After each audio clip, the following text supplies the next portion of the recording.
Un professeur de l'université agrégé de droit constitutionnel a écrit concernant la crise entre la FECAFOOT et le ministère des Sports et de l'Éducation physique. Il s'appelle le professeur Abba Oyono, agrégé de droit constitutionnel. Et les amis, dans cette courrier ou dans cette réflexion, il demande expressément à la FECAFOOT de porter plainte contre le ministère au tribunal administratif. Parce qu'il voit de l'abus de la part du MINSEP qui ne respecte pas les règles. Le MINSEP ne peut pas dire que l'État est debout comme si ce n'est pas l'État dont le peuple qui a donné aussi le pouvoir à la FECAFOOT. Donc le peuple a demandé à la FECAFOOT de gérer le football. Et être tutelle ne veut pas dire que c'est toi le patron. Jamais. C'est le watchdog, les amis. Je vais vous proposer sa réflexion. Écoutez attentivement, s'il vous plaît, avant toute réaction. Écoutez avant d'écrire, avant de commenter. Parce que j'ai constaté qu'il y a des gens qui écrivent, quand ils voient le titre, ils ne veulent pas écouter jusqu'à la fin pour mieux comprendre avant de réagir. FECAFOOT MINSEP, avis du professeur Abba Oyono, agrégé de droit constitutionnel. La primauté de droit est un impératif pour la stabilité des relations sociales. C'est à quoi s'attache l'état de droit, tant exalté par tous. Le tout premier droit, non négociable, que la Constitution de la République met au bénéfice des personnes et la sécurité est la sécurité juridique. L'État peut décider de gérer un service en régie. Dans ce cas, l'activité d'intérêt général, service public, est pilotée par deux moyens combinés, les agents publics et les deniers publics. À l'opposé, lorsque l'État abandonne ce mode de gestion du service public, soit il crée un établissement public comme la CNPS, l'UNIES ou l'université publique à titre d'illustration, soit il confie la gestion du service public à une personne privée, bénéficiant des prérogatives des puissances publiques, émettre des décisions à caractère administratif, quoique étant une personne privée, et met des subventions conséquentes à sa disposition. Ces moyens financiers servant alors à assurer le fonctionnement du service public volontairement confié. La loi de 2018 s'inscrit dans ces derniers cas de figure. L'État unilatéralement s'est déchargé de la gestion du football en régie et en confiant cette activité à la FECAFOOT, tout comme c'est le cas des autres fédérations sportives. Les actes juridiques inférieurs, que sont décrets et conventions, ne sauraient s'en écarter en édictant autre chose que cette norme contenue dans la loi. Écoutez très bien. Donc le ministre ne peut pas dire il y a la convention alors qu'il y a la loi.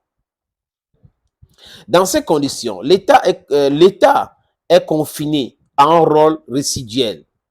Écoutez très bien. Je reprends cette partie. Les actes juridiques inférieurs, que sont décrets et conventions, ne sauraient s'en écarter en édictant autre chose que cette norme contenue dans la loi. C'est le principe de la hiérarchie des normes juridiques. Principe de la hiérarchie des normes juridiques. En deuxième année en droit, on apprend ça. Dans ces conditions, l'État est confiné à un rôle résiduel de tutelle consistant en un contrôle minimum et non maximum. Il n'y a dès lors aucune relation d'hiérarchie des subordonnés à supérieur entre la fédération et l'État, représenté en espèces par le MINSEP. La fédération conserve alors la possibilité de faire respecter ces liens souples de tutelle par la saisine du juge administratif dans l'hypothèse de tout dysfonctionnement résultant des abus du MINSEP. C'est le pur droit administratif que je distille à l'université en deuxième année de licence. Le pouvoir, c'est déjà un rapport de force. Étant que les barrières érigées autour du président de la fédération pour des raisons purement alimentaires, nous n'en serons guère à cette omniprésence de l'État en phagocytose étouffement. Donc, phagocytose, c'est étouffement. La loi assure à tous les hommes le droit de se faire justice, fixe la Constitution. Donc, ils pensent que c'est parce que les gens sont en train de protéger leurs intérêts. C'est l'argent qui intéresse ces gens-là qui sont en train de combattre l'Africa Foot. Ce n'est pas autre chose. Sinon, dans le droit, ils sont hors sujet. J'avais faisant suggérer à plus d'une personne proche de Samuel Eto'o-Fils d'engager le contentieux au commencement de la tentation dictatoriale de l'État. Nul n'a permis de me rapprocher de lui. Le juge administratif aurait permis, à coup sûr, de rétablir l'autonomie administrative et financière de la FECAFOOT. Lorsque la culture de la lutte juridictionnelle nous fait défaut, on boit l'excès de pouvoir jusqu'à la lie. Seul le contentieux administratif, en parallèle occurrence, est un rempart contre l'arbitraire administratif. À défaut, si l'État veut être omniprésent et tout contrôler, il lui revient de retirer l'agrément à la fédération et de gérer corrélativement le football en régie. Et comme la FIFA ne traite qu'avec les fédérations sportives et non avec le gouvernement, dans ces textes fondateurs dont statut, l'État va assumer son exclusion de facto et de jure de la scène sportive internationale. Enfin, l'article 1, alinéa 2 de la Constitution dispose: la République du Cameroun est un État unitaire décentralisé. C'est cette manie des systèmes à vouloir à tous les prix concentrer le pouvoir entre les mains d'une seule entité en violation des règles juridiques pourtant clairement établies qui est la source de nos malheurs. Le pouvoir corrompt fondamentalement. Le professeur Abba Oyono qui écrit, les amis. Thank you for watching. Thank you again and bye-bye. Opportunité en or à Douala. Terrain à vendre, 560 mètres carrés.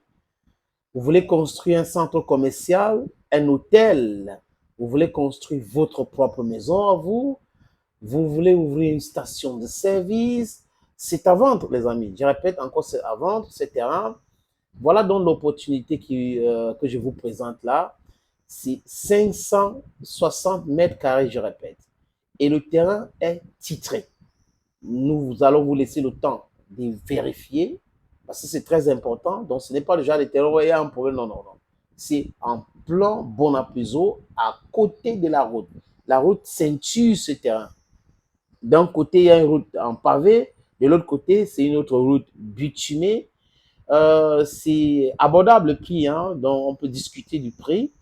Si vous êtes intéressé, appelez-moi à travers les deux numéros que vous voyez à l'écran là, 6 80 87 37 37 ou le 6 96 17 60 34. Et les numéros, le premier numéro passe sur WhatsApp, donc vous pouvez nous envoyer un WhatsApp ou vous nous appelez simplement. Et l'autre numéro, c'est uniquement par appel simple, les amis. Donc, voilà donc cette opportunité que j'ai décidé de partager avec vous. Contactez-moi si vous êtes intéressé.